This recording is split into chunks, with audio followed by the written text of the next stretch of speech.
বিক্ষোভকারীদের বাধার সম্মুখীন হয়েছে ইরানি ফুটবলারদের বহনকারী বাস। জীবননাশের শঙ্কায় তাদের দেশে ফেরত না পাঠাতে গোল্ড কোস্টের রাস্তায় আন্দোলন করে তারা। এমন পরিস্থিতিতে ফুটবলারদের দেশে পাঠিয়ে অস্ট্রেলিয়া ভুল করছে বলে দাবি করেন যুক্তরাষ্ট্রের প্রেসিডেন্ট ডোনাল্ড ট্রাম্প।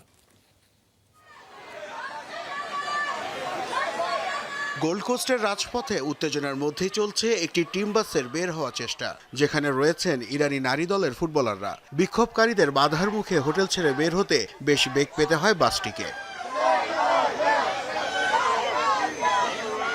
হাতে পতাকা ও স্লোগানের মাধ্যমে নিজ দেশে ফিরে যেতে বাধা দেওয়া হয় ফুটবলারদের। নারী এশিয়ান কাপে দক্ষিণ কোরিয়া ম্যাচে জাতীয় সঙ্গীত না গাওয়াকে কেন্দ্র করে ইরানের রাষ্ট্রীয় টেলিভিশনে তাদের যুদ্ধাপরাধী হিসেবে আখ্যা দেওয়া হয়। ফলে জীবননাশের শঙ্কায় অস্ট্রেলিয়ায় অবস্থানরত ইরানি প্রবাসীরা বাধা দেন নিজ ফুটবলারদের দেশে ফিরতে। এই ইস্যুতে মুখ খুলেন যুক্তরাষ্ট্রের প্রেসিডেন্ট ডোনাল্ড ট্রাম্প।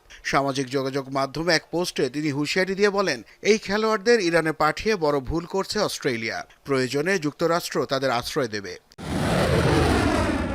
প্রেক্ষাপট আরও জটিল হয়েছে ইরান ইসরায়েল উত্তেজনায়। খামেনির মৃত্যুর পর দেশটিতে এখন টালমাটাল অবস্থা। এর মধ্যে জাতীয় সঙ্গীত ইস্যুতে নতুন খড়গ নামে ফুটবলারদের জীবনে। এমন পরিস্থিতিতে তাদের নিরাপত্তা নিয়ে উদ্বিগ্ন বিশ্ব খেলোয়াড় ইউনিয়ন ফিফপ্রো।